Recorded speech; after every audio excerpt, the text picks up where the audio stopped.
Well, the Salvation Army Bucket Blitz continues here in the parking lot of Incredible Bake. It's on Washington Street in Marquette. It's super simple. If you drive by, you'll see us. Give us a big wave. Stop and make a donation. $17,000 is the goal for today, and to really finish out this season. How much money you got in the bucket there? We've got quite a few 20s in here already. Oh my gosh! Yeah, it's looking good in there. So Andrew, yeah, you've been out here this morning. How's it been going? Going really well. I got here at 7, just after the morning news ended, and I'm volunteering till 9. So it was a nice morning to we held a sign out by the road for a while. Got some nice early on donations, and heard from a lot of people that they saw the coverage this morning and just had to stop by. Yeah. And you're a part of the Salvation Army Advisory Board. What is the work that you participate in? Yeah, well, we are a group of community members that get to support what the Salvation Army does, which is just incredible work in our community. And I feel like I don't do enough, but it's a really nice way to give back and get to know what amazing work the Salvation Army staff does in Marquette and Ishpeming and all across Alger, Marquette, Baraga counties.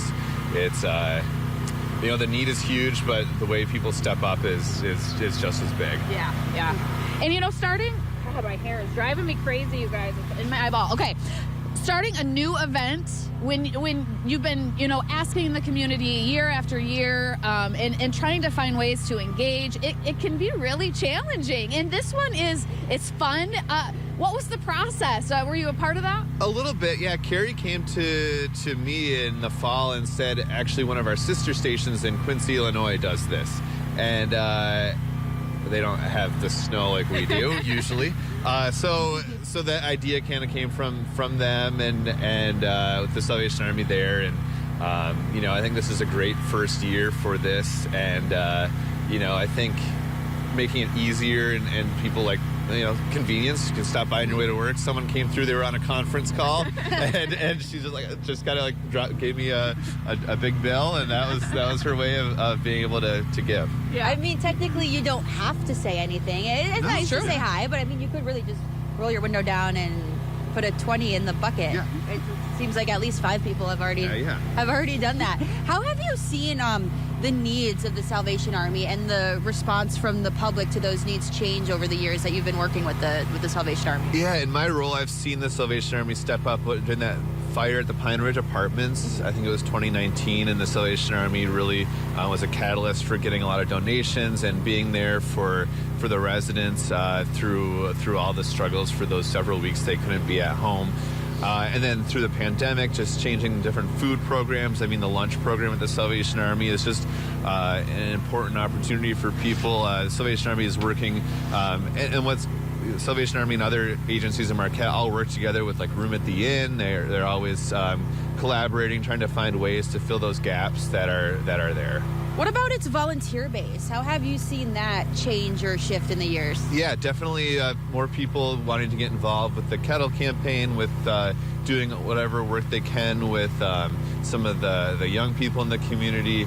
It's definitely more people want to be involved and find opportunities. But just like anything, it's a struggle to get volunteers for certain events, and the same volunteers have been doing things for a long time. There's many members of the advisory board who have been involved for decades, and so that's kind of inspiring for me as a younger person to get involved just like they have.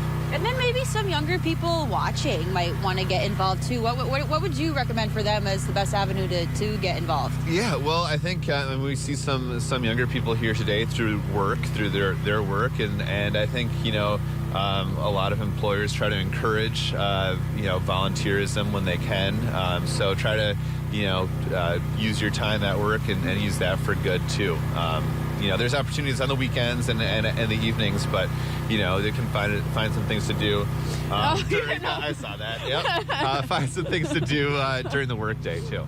It's cold, you guys. It's cold. Really cold. I think that like ice pellets are starting to fall from the sky. But as you're talking about volunteerism, we're noticing that the Humboldt Township Fire Department, a volunteer just arrived. They are going to be out holding a sign by the road and encouraging people to stop by. So anybody else from TV6 coming today?